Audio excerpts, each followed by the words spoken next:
10 ఏళ్లలో 1,80,000 కోట్ల ప్రాజెక్టులపై బీఆర్ఎస్ ఖర్చు చేసిందన్నారు మంత్రి ఉత్తమ్. కొత్త ఆయకట్టు ఇచ్చింది మాత్రం సున్నా అని చెప్పారు. ఒక్క కాళేశ్వరంపైనే 95,000 కోట్లు ఖర్చు చేశారని చెప్పారు. డిపిఆర్ తయారు చేసి సిడబ్ల్యూసీకి పంపేలోపే ప్రాజెక్టుపై 20,000 కోట్లు ఖర్చు చేశారన్నారు ఉత్తమ్. అధికారంలో ఉన్న వాళ్ళు 10 ఏళ్ల పాటు వాళ్ళ బడ్జెట్ ఎస్టిమేట్ కలిపితే 17,72,000 కోట్లు ఖర్చు పెట్టారు. దాంట్లో 1,83,00,000 రూపాయలు ఇరిగేషన్ కలిపెట్టారు. మరి 1,83,00,000 రూపాయలు ఖర్చు పెట్టిన వాళ్ళు మరి ఎక్కడ ఆయకట్టు సృష్టించిందంటే దోలార్త దొరకది. పాలమూరు రంగారెడ్డి ప్రాజెక్టులో 23,000 కోట్లు ఖర్చు పెట్టి ఒక్కెకరం కూడా ఆయకట్టు ఇవ్వలేకపోయాని చెప్పి మనం చేస్తున్నాం. సీతారామ ప్రాజెక్టులో 8,500 కోట్లు ఖర్చు పెట్టి ఒక్కెకరం కూడా ఆయకట్టు ఇవ్వని విషయం మరి యావత్ తెలంగాణ రైతాంగానికి తెలుసు.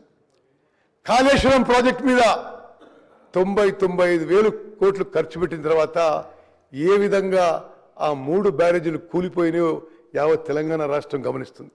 Palamuru Rangareddy lift irrigation project విషయంలో 10 జూన్ 2015లో దీని జియో ఇష్యూ అయింది. 7 ఏళ్ల పాటు Palamuru Rangareddy lift irrigation scheme detail project report కూడా తయారు చేయలేదు.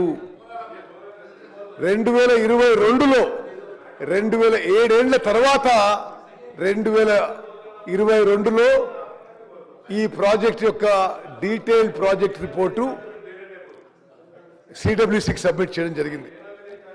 కేవలం 35% ఖర్చు పెట్టి పదే వాళ్ళు 90% పనులు చేస్తామని అవాస్తవాలు అసత్యాలు ప్రజల్లోకి తీసుకుపోతున్నారు. అదేవిధంగా పాలమూరు రంగారెడ్డి ప్రాజెక్టులో జియో 2015లో ఇస్తే అగ్రిమెంట్ 2016లో చేస్తే 2022లో డీటెయిల్ ప్రాజెక్ట్ రిపోర్ట్ తయారు చేసి సిడబ్ల్యూసీకి ఇవ్వడం జరిగింది.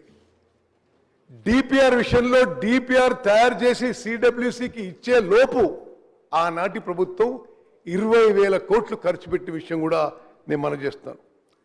అదేవిధంగా మాటికి 90% పనులు చేసినట్టు ఉమ్మడి మహబూబ్నగర్ జిల్లా ప్రజలకి ఈ వేదిక ద్వారా చాలా స్పష్టంగా తెలియజేస్తున్నాం.